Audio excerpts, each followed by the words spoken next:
Sa isang kilalang restaurant sa syudad, may isang lalaking tahimik na umiibig. Siya si Carlo, isang simpleng waiter. At ang babaeng mahal niya. Hindi lang basta maganda. Siya ang may-ari ng restaurant, si Isabel. Ang ganda talaga ni ma'am. Makita ko lang siya. Masaya na ako. Pero isang gabi, nagbago ang lahat. Isang gabi, matapos ang malakas na ulan at habang nagliligpit si Carlo, nakita niyang nakaupo pa rin si Isabel sa isang sulok, tila malalim ang iniisip at mapatla ang mukha. Lumapit si Carlo at inalok ito ng mainit na kape. Lang ma'am, okay lang po ba kayo? Oo, pagod lang ako. Sa gabing iyon, nagtagal ang kanilang usapan. Nalaman ni Carlo na sa likod ng matatag na anyo ni Isabel ay isang babaeng nangungulila sa tunay na malasakit. Unti-unti, nabuksan ang puso ni Isabel para kay Carlo. Hindi niya inakala na sa simpleng waiter niya siya mahuhulog. Naging magkaibigan sila, hanggang sa umusbong ang pag-iibigan na pareho nilang itinago sa publiko.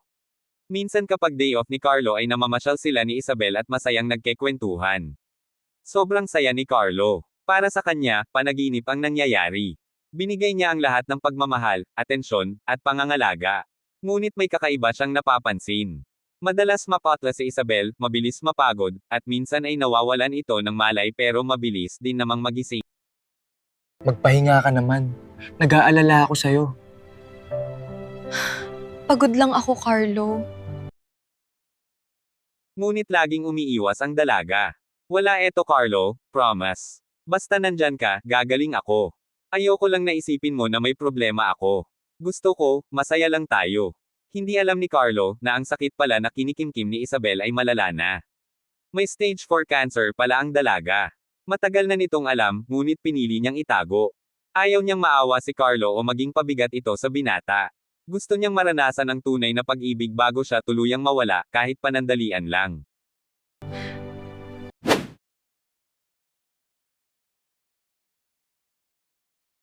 Isang araw, inatake ng malubha si Isabel habang kasama si Carlo. Dali-dali itong isinugod sa ospital. Doon, sa harap ng mga doktor at resulta ng mga eksaminasyon, nabunyag ang katotohanan. Nangingilid ang luha ni Carlo habang binabasa ang resulta. Bakit taki-taki? Hindi mo sinabi sa akin. Patawad, Carlo. Ayaw kong maging pabigat. Ayaw kong makita mong nahihirapan ako. Mahal kita, Isabel. Ano man ang mangyari. Ikaw at ikaw pa rin. Hindi ka pabigat. Ikaw ang buhay ko.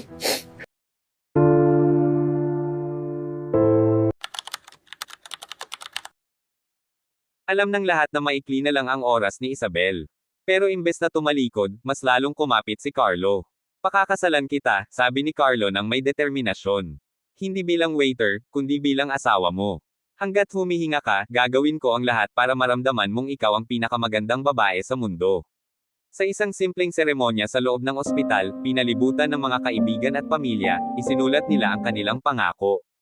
Kahit payat at mahina na si Isabel, para kay Carlo, siya pa rin ang pinakamagandang bride na nakita niya.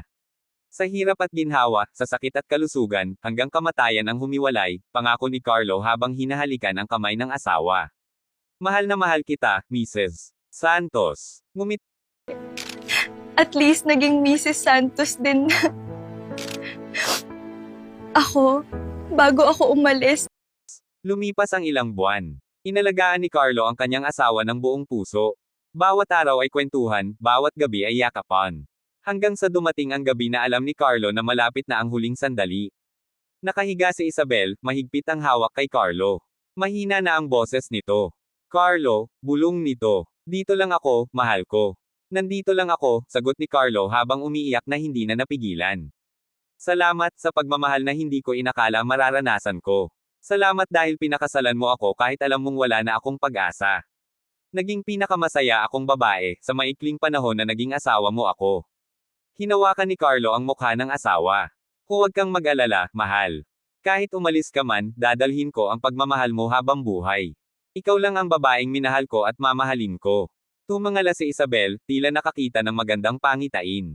Ang ganda ng liwanag. Carlo, mahal kita. Dahan daw ang pumikit ang mga mata ni Isabel. Ang mahigpit na pagkakahawak nito sa kamay ni Carlo ay unti-unting lumuwag. Tumigil ang pagtibok ng pusong puno ng pag-ibig. Isabel! Isabel! Mahal ko, gising! Please! Sigaw ni Carlo. Niyakap ang walang buhay na katawan ng asawa. Huwag mo akong iwan, please. Umiyak ang buong silid. Nanalo ang pag-ibig kahit na natalo ng sakit ang katawan ni Isabel. Mula noon, tuwing gabi, pagkatapos ng trabaho, pumupunta si Carlo sa puntod ng kanyang asawa.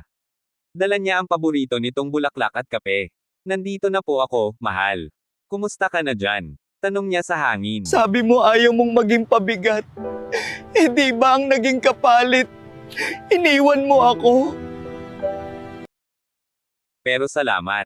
Salamat dahil pinaramdam mo sa akin kung paano magmahal ng totoo. Kahit wala na si Isabel, patuloy na nabubuhay si Carlo na puno ng alaala. Siya ay nanatiling tapat at nag-iisa, bitbit ang pangalang, Mrs. Santos, na naging pinakamalaking karangalan at pinakamasakit na alaala ng kanyang buhay. Ang kanilang kwento ay nagtapos sa luha, ngunit puno ng pag-asa, na ang tunay na pag-ibig ay hindi tumitingin sa estado sa buhay, hindi natatakot sa sakit, at hindi natatapos kahit na ang puso ay tumigil na sa pagtibok. Siya nga pala, kung nagustuhan nyo ang video natin ngayon, huwag nyo namang kalimutan like at mag-subscribe ka na din para maging updated ka sa mga susunod pang video na i-upload namin. Salamat!